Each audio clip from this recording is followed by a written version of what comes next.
बिस्मिल्लाहिर्रहमानिर्रहीम।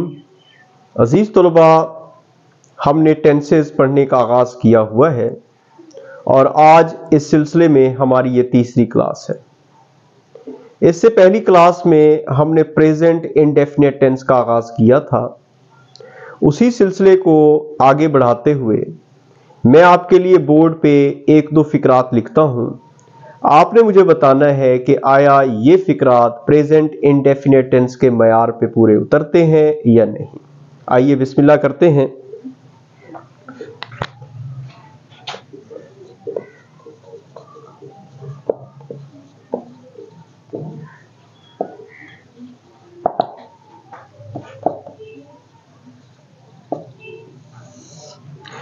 मैंने आपके लिए लिखा बेटा,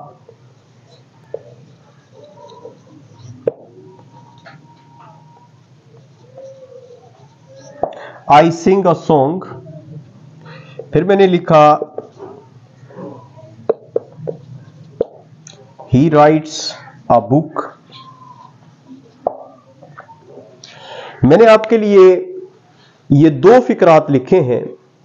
बेटा आपने बड़ी तवज्जो से इन फिकरात को पढ़ना है और समझने की कोशिश करनी है कि क्या ये फिकरात प्रेजेंट इंडेफिनिट टेंस से ताल्लुक रखते हैं या नहीं। देखिए, अगर हम इसकी स्ट्रक्चर की बात करते हैं तो आपको बखूबी इल्म है कि प्रेजेंट इंडेफिनिट टेंस में first form of the verb को इस्तेमाल किया जाता है। इसमें हम फेल की पहली फॉर्म को इस्तेमाल करते हैं और साथ ही अगर हमारा सब्जेक्ट थर्ड पर्सन सिंगुलर हो तो उसके साथ एस का इजाफा भी करते हैं। आइए देखते हैं कि क्या ये हमारे फिकरात प्रेजेंट इंडेफिनिट टेंस से ताल्लुक रखते हैं या नहीं। आप इस पहले फिक्रे को देखिए। मैंने लिखा आई सिंग अ सॉन्ग।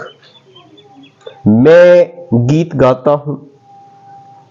हमारा सब्जेक्ट है फर्स्ट पर्सन सिंगुलर। उसके साथ हमने लिखा first form of the verb. यहां हमें किसी किस्म के एस या ईएस को लिखने की जरूरत नहीं है। फिर उसके बाद हमने लिखा अ सॉन्ग, जो कि इस वर्ब का ऑब्जेक्ट है। यहां पे आई इस फिक्रे में सब्जेक्ट है, ये सिंग यहां पे वर्ब है और ये उस वर्ब का ऑब्जेक्ट है। इसका मतलब फिक्रा जो है वो स्ट्रक्चर के हवाले से बिल्कुल ठीक है। नेक्स्ट फिक्रे पे आ जाइए बेटा। मैंने लिखा ही, जो कि इस फिक्रे में सब्जेक्ट है। उसके बाद मैंने लिखा राइट्स, जो कि यहां पे वर्ब का काम कर रहा है। और फिर मैंने लिखा अ बुक, जो कि इस वर्ब के लिए ऑब्जेक्ट का काम कर रहा है। तो यहां पे ये ही हमारा सब्जेक्ट हो गया, ये हमारा first form of the verb हो गया और सब्जेक्ट की रिक्वायरमेंट के मुताबिक यहां पे एस का इजाफा भी हो गया। और यहां पे ये जो अ बुक है, ये इस वर्ब के लिए ऑब्जेक्ट का काम कर रहा है।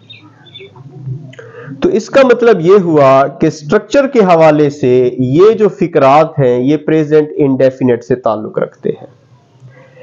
आप में से 99.9% जो स्टूडेंट्स हैं वो यही समझेंगे कि ये फिकरात बिल्कुल ठीक है। बेटा इसमें कोई शक नहीं है कि इनकी स्ट्रक्चर बिल्कुल ठीक है और प्रेजेंट इंडेफिनिट टेंस के मुताबिक जो रिक्वायरमेंट्स हैं वर्ब के हवाले से जो हमने सब्जेक्ट के मुताबिक इस्तेमाल करनी है वो भी बिल्कुल ठीक है।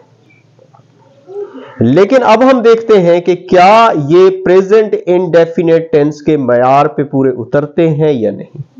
आइए देखते हैं। हमें पता है बेटा कि ये जो प्रेजेंट इंडेफिनिट टेंस होता है ये ऑलमोस्ट रेगुलर एक्शन को शो करता है। ऑलमोस्ट रेगुलर, या हम कहेंगे कि ये हमारी एक रूटीन को जाहिर करता है। पहली बात तो ये हो गई। दूसरी बात ये हो गई कि ये हमारी हैबिट को शो करेगा। तीसरी बात यह हो गई कि अगर ये इनमें से नहीं है तो फिर ये या तो फैक्ट होगा या फिर यूनिवर्सल ट्रुथ होगा। मैं आपको ऑलरेडी पहले लेक्चर में बता चुका हूं कि बेटा फैक्ट और यूनिवर्सल ट्रुथ दो मुख्तलिफ चीजें हैं। फैक्ट वो होता है जो साइंटिफिकली प्रूव्ड हो, जो साइंसी मयार पे पूरा उतरता हो, साइंस के तजर्बे के बाद हमें नतीजे की सूरत में हासिल होता हो, उसे हम कहते हैं फैक्ट। और जो यूनिवर्सल ट्रूथ होता है उसको साइंटिफिकली प्रूव करने की जरूरत नहीं होती है, वो पूरी दुनिया में काबिल कबूल होता है। ये हम पिछले लेक्चर में इन डिटेल पढ़ चुके हैं। आइए अब हम देखते हैं कि क्या ये हमारे फिक्रात पूरे उतरते हैं प्रेजेंट इंडेफिनेट के मयार पे। देखें, मैंने लिखा आई सिंग अ सॉन्ग, मैं गीत गाता हूं, एक गीत गाता हूं। आप मुझे बताएं कि क्या सारी जिंदगी में एक ही गीत गाता हूं? आप जरा सोच के मुझे बताइए, क्या ऐसा मुमकिन है कि एक गीत मैं सारी जिंदगी गाता हूं? आप कहेंगे सर ये तो बेवकूफी हो गई, लोग मजाक उड़ाएंगे कि जब भी मिलता है यही गीत गाता है, जब भी मिलता है यही गीत गाता है। इसके बाद जरा नेक्स्ट सेंटेंस पे आ जाइए। मैंने लिखा ही राइट्स अ बुक, वो किताब लिखता है, वो एक किताब लिखता है। आप मुझे बताएं कि क्या सारी जिंदगी वो एक ही किताब लिखता है? सोच के बताइए।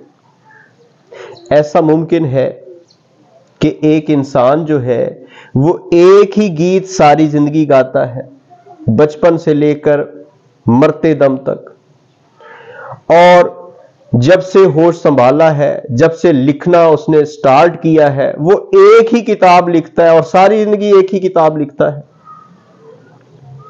क्या ये अमल हमारा ऑलमोस्ट रेगुलर एक्शन है? क्या ये हमारी रूटीन है? आप कहेंगे सर कंफ्यूजन है। बेटा मैं आपकी कंफ्यूजन दूर किए देता हूं। देखिए, मैंने आपके लिए लिखा है प्रेजेंट, और फिर मैंने लिखा है इनडेफिनेट टेंस। बेटा मैं आपको ऑलरेडी इन डिटेल बता चुका हूं कि टेंस और कुछ नहीं होता है, ये सिर्फ और सिर्फ फॉर्म ऑफ वर्ब होता है। ये आपके सेंटेंस के अंदर जो फॉर्म ऑफ वर्ब होती है उसी को टेंस कहा जाता है। अब आप देखें कि ये सिंग और ये राइट्स, क्या ये इनडेफिनेट टेंस नहीं है? मैंने आपको बताया था बेटा इससे पिछले लेक्चर में, बड़ी वजाहत के साथ बताया था। अगर आपने वो लेक्चर नहीं सुना तो आपको चाहिए पहले वो लेक्चर सुने ताकि आपका कॉन्सेप्ट मजीद क्लियर हो। मैंने कहा था बेटा टेंस की जो हालतें हैं, जो टेंस के एस्पेक्ट्स हैं, वो बेटा चार हैं: इनडेफिनेट, कंटिन्यूअस, परफेक्ट और फिर परफेक्ट कंटिन्यूअस। आप जरा मुझे सोच के बताइए कि क्या ये जो कंडीशन है ये इनडेफिनेट नहीं है? आप कहेंगे सर बिल्कुल है। तो हमारी कंफ्यूजन तो यहां हल हो गई है। अब आप मुझे ये बताएं कि अगर ये इनडेफिनेट टेंस है तो आपका प्रेजेंट कहां है ना सोचने वाली बात। तो बेटा आपका प्रेजेंट कहां है? ये तो इनडेफिनेट टेंस हो गया, प्रेजेंट की तो आपने बात ही नहीं की है। तो अब आप बेटा प्रेजेंट को जब जाहिर करेंगे तो डेफिनेटली आपको टाइम की एंट्री चाहिए। और आप एक बात ज़हन में रखें बेटा कि time decides the tense. Time ही ने डिसाइड करना है कि टेंस कौन सा है। जब तक आप टाइम का तज़किरा नहीं करेंगे, आप उसकी इनडेफिनेट, कंटिन्यूअस, परफेक्ट और परफेक्ट कंटिन्यूअस टेंस की तो बात कर रहे हैं, लेकिन जब तक टाइम नहीं लिखेंगे बेटा, वो प्रेजेंट, पास्ट, फ्यूचर, जब तक वो नहीं लिखेंगे तो आप इसकी हेडिंग को वाज़ेह नहीं कर सकते। आपने लिखा प्रेजेंट इंडेफिनेट टेंस, तो मैंने बताया बेटा ये इनडेफिनेट तो हो गया, प्रेजेंट कहां है। अब अगर आप उस टाइम की एंट्री नहीं लाते हैं तो बेटा आपकी ये रूटीन नहीं बन सकती, ये आपकी हैबिट नहीं बन सकती। हैबिट एक सूरत में तो हो सकती है, हमारा खाना, हमारा पीना, हमारा सोना, ठीक है, ये तो हमारी हैबिट है, इसमें कोई शक नहीं है। मैं रोटी खाता हूं, वो चाय पीता है, इसके लिए टाइम लिखने की जरूरत नहीं है, ये ऑलरेडी आपकी हैबिट है। आप स्कूल जाते हैं, मैं कॉलेज जाता हूं, बेटा ये मेरी रूटीन है, इसमें टाइम लिखने की जरूरत नहीं है। लेकिन यहां पे ये आपकी रूटीन नहीं है, ये भी आपकी रूटीन या ऑलमोस्ट रेगुलर एक्शन नहीं है जब तक आप इसके अंदर टाइम की एंट्री नहीं डालेंगे। अब आप चाहते हैं कि ये प्रेजेंट इंडेफिनेट टेंस बन जाए, तो बेटा आपको यहां पे टाइम लिखना होगा, और वो टाइम आपको लिखना चाहिए टाइम ऑफ फ्रीक्वेंसी। आपको लिखना चाहिए आई सिंग अ सॉन्ग, फर्ज कर लें इन द इवनिंग, आप यहां लिख देते हैं in the evening. I sing a song daily, I often sing a song, मैं अक्सर गीत गाता हूं। अब ये आपकी हैबिट हो गई है, ये आपकी हैबिट है कि शाम को बैठते हैं आप गीत गाते हैं, बेशक आपका वही गीत है, लेकिन अब ये आपकी हैबिट हो गई है, पहले वो आपकी हैबिट नहीं है। हैबिट के लिए जरूरी है कि एक टाइम की एंट्री हो जाए, और एग्जैक्ट टाइम पे आप जो काम करते हैं वो आपकी हैबिट होती है। आप चाय पीते हैं, आपकी हैबिट है।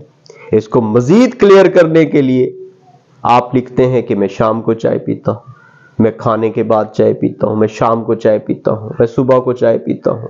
ये मजीद क्लियर हो गया।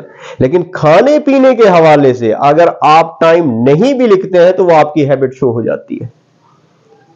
लेकिन जो एक्शन होगा, जो एक्टिविटी होगी, उसके लिए जरूरी होगा कि आप टाइम को वाज़ेह करें, किस टाइम वो आप काम करते हैं।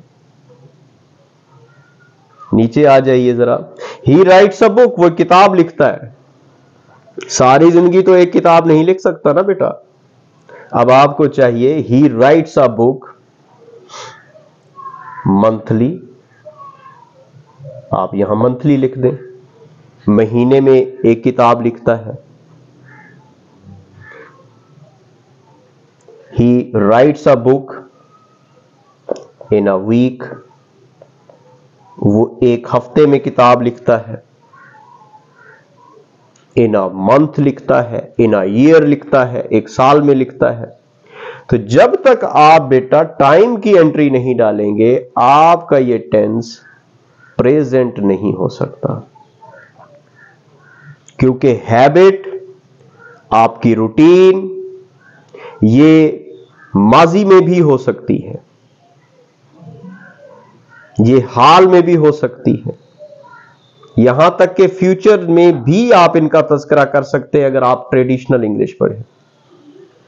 लेकिन जरूरी होगा उसके साथ आप टाइम की एंट्री डालें। अब आपका ये जो फिक्रा है, ये इस तरह से आपका प्रेजेंट इंडेफिनिट टेंस बन जाएगा। अब आप चाहते हैं कि सर हम ये नहीं लिखना चाहते, हम ये नहीं लिखना चाहते, इसके बगैर हमें इस फिक्रे को ठीक करना है, तो बेटा आप इसको खत्म करके इसको सॉन्ग्स कर दीजिए। आई सिंग सॉन्ग्स, अब आप एक सिंगर हैं, अब आपका ये प्रोफेशन है। प्रोफेशन के लिए लाजिम नहीं है कि आप टाइम लिखें। आप चाहते हैं कि इसको बगैर टाइम के लिखे हम ठीक करें तो बेटा इसको खत्म कर दें, यहां पे आप एस का इजाफा कर दें। अब आपने कहा ही राइट्स बुक्स, वो किताबें लिखता है, अब वो राइटर है तो उसका प्रोफेशन है। प्रोफेशन के लिए कोई जरूरी नहीं है कि आप टाइम की एंट्री दें। उम्मीद है मेरी बातें आपको समझ आ रही हैं। मैं एक और फिक्रा लिख देता हूं।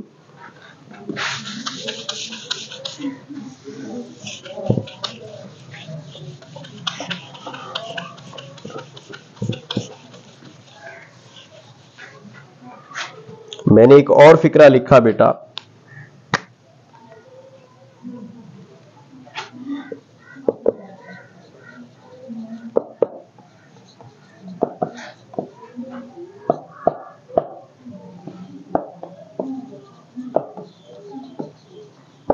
मैंने लिखा all that glitters is not gold. फिर मैंने लिखा बेटा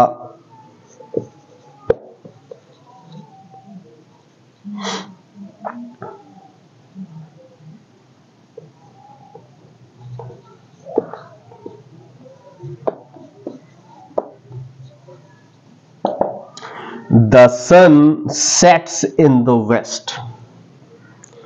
अब आप थोड़ा सा गौर करें बेटा, all that glitters is not gold, ये आपका यूनिवर्सल ट्रुथ है।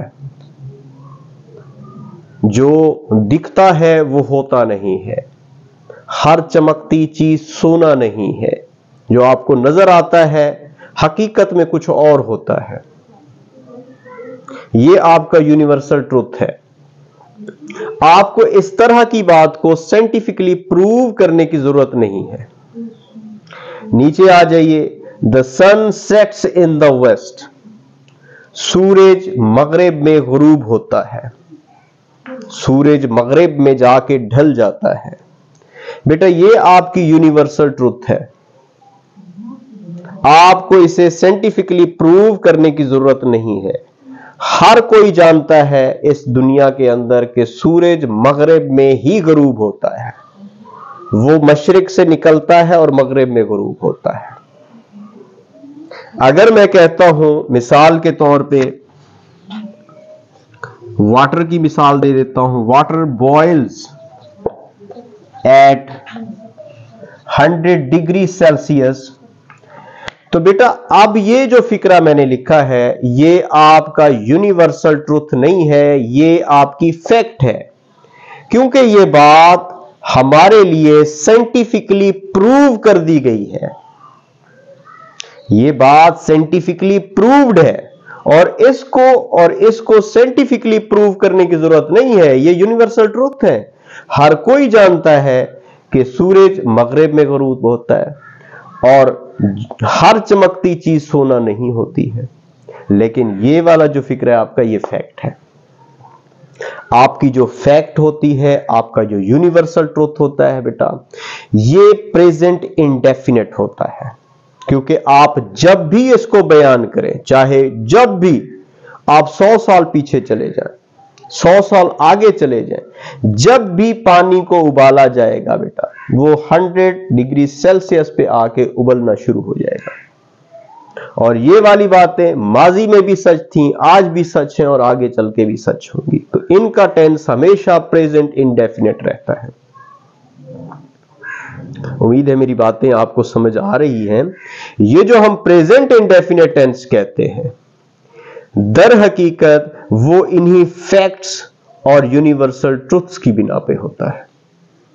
वरना हमारी रूटीन, हमारी हैबिट लाजिम नहीं है कि वो प्रेजेंट में हो, वो माजी से भी ताल्लुक रखती है और आगे अगर अल्लाह ने जिंदगी रखी है तो फ्यूचर में भी वो जाके हिस्सा बन सकती है। उम्मीद है मेरी बातें आपको समझ आ रही हैं। अब हम आगे चलते हैं।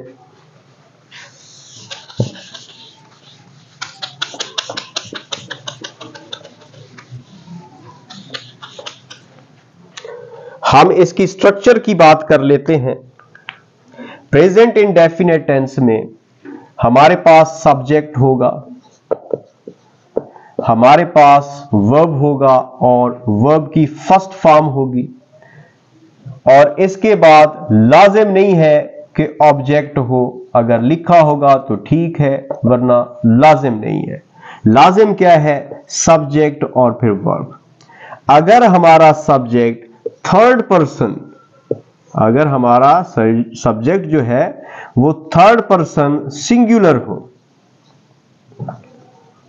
यानी ही, शी, इट या कोई वन नेम हो, तो उसके साथ बेटा जो हम V1 लिखेंगे उसमें S या फिर ES का भी इजाफा होगा, उसमें S या ES का भी इजाफा होगा। जैसे मैंने आपके लिए फिक्रा लिखा था कि ही राइट्स अ बुक, हम राइट नहीं कह सकते, ही राइट्स अ बुक।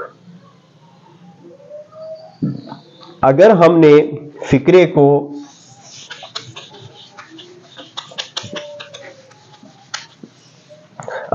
फिक्रे को नेगेटिव या फिर इंट्रोगेटिव बनाना हो तो हमारे पास डू, ये जो है हमारा हेल्पिंग वर्ब है। डू हमारे पास हेल्पिंग वर्ब है। याद रखिएगा हमारे पास हेल्पिंग वर्ब डू है, ना कि डज। डज कैसे बनता है उसके पीछे एक हकीकत है, उसके पीछे एक लॉजिक है। देखिए मैं आपको समझाता हूं। मैंने लिखा ही बाइज बुक्स, वो किताबें खरीदता है। बेटा अगर हमने इसको नेगेटिव बनाना है तो फिर हमने यहां पे जो हेल्पिंग वर्ब है इसका इस्तेमाल करना है। और ये भी मैं आपको बताता चलूं कि इसमें जो इस्तेमाल होने वाला हेल्पिंग वर्ब है वो प्राइमरी ऑक्सिलरी वर्ब कहलाता है। प्राइमरी इसलिए कि वो अपना वजूद बतौर मेन वर्ब के भी बरकरार रख सकता है और हेल्पिंग वर्ब के तौर पे भी इस्तेमाल होता है। उसमें हमारा डू है, डज है, डिड है, उसमें हमारे लिए इज, एम, आर है, वाज, वर है। इसी तरह से हमारे पास हैज, हैव, हैड है। ये हमारे प्राइमरी ऑक्सिलरी वर्ब्स हैं। ये अपना वजूद बतौर मेन वर्ब के भी बरकरार रखते हैं और हेल्पिंग वर्ब के तौर पर भी इस्तेमाल होते हैं। जैसे जैसे हम आगे बढ़ेंगे ये सारे कॉन्सेप्ट्स आपको क्लियर होते जाएंगे इंशाअल्लाह। तो अब आप देखें हमने इसको नेगेटिव बनाना है। देखें नेगेटिव कैसे बनाएंगे? ये हमारे पास ही हो गया, ये हमारे पास डू हो गया, ठीक है ना। अब ये जो बाइज हमने लिखना है ये हमारे पास हो जाएगा यहां पे बाई। हमने फर्स्ट फॉर्म ऑफ वर्ब इस्तेमाल करना है। अब इसका एस कहां चला गया है? ये यहां आके ये हमारे पास डज बन जाता है और ई हम खुद से लगा देते हैं क्योंकि हमारे पास जो वर्ड ओ पे खत्म हो, सी एच पे खत्म हो, एस एच पे खत्म हो, एक्स पे खत्म हो, डबल एस पे खत्म हो, तो उसके आगे हम ई एस ही लगाते हैं। तो ये डज बन गया। अब हमने लिखा he does not by books. ये हमारा नेगेटिव सेंटेंस हो गया। उम्मीद है ये कॉन्सेप्ट आपको समझ आया होगा। हमारे पास बेसिकली डू होता है, डज नहीं होता। वो डज कैसे बनता है? वो जो हमारे पास थर्ड पर्सन सिंगुलर की सूरत में एसईएस का इजाफा होता है, वही इजाफा इसी में जाके ऐड हो जाता है, जिसकी वजह से बन जाता है डज। अगर आपने इसको सवालिया बनाना है, इंटरोगेटिव की सूरत में लिखना है, तो फिर आप यही डज यहां लिखेंगे। आप ही डज, डज ही, ये हो जाएगा बाई, बाई, फिर आगे आपका बुक्स आ गया और क्वेश्चन मार्क आ गया। Does he by books? क्या वो किताबें खरीदता है? क्या वो किताबें खरीदता है? ये हमारा सवालिया हो गया। अगर हमने WH फैमिली के साथ बनाना है, WH फैमिली के साथ बनाना है, तो वो WH फैमिली का जो वर्ड होगा वो इससे शुरू में आ जाएगा। मिसाल के तौर पे क्यों खरीदता है तो हम लिखेंगे why does he buy books? वो किताबें क्यों खरीदता है? एक बात आपने ज़हन में रखनी है कि जिस सवाल का जवाब हम यस नो की सूरत में दे सकते हैं वो हमारा क्लोज्ड क्वेश्चन होता है। ये हमारा क्लोज्ड क्वेश्चन है। और जिसका जवाब हम इन डिटेल देंगे, यस नो की सूरत में नहीं दे सकते, हमने उसकी रीजन बतानी है, तो वो हमारा बेटा ओपन क्वेश्चन होता है। मैं एक बात फिर दोहरा देता हूं, जिस सवाल का जवाब आप यस नो की सूरत में दे सकते हैं वो आपका क्लोज्ड क्वेश्चन है, और जिसका सवाल आपने विद रीजन देना है वो होता है आपका ओपन क्वेश्चन। तो ये आपका ओपन क्वेश्चन बनेगा, ये आपका क्लोज्ड क्वेश्चन बनेगा। ये बातें भी आपने बारीकियों के साथ अपने जहन में रखनी है। तो जो हमने चीजें पहले डिस्कस की हैं, एक फिक्रे को, सेंटेंस को प्रेजेंट इंडेफिनेट के मयार के हवाले से समझने वाली, बेटा उसको ग्रामेटिकल टर्म में कहा जाता है सेंटेंस इंप्रूवमेंट।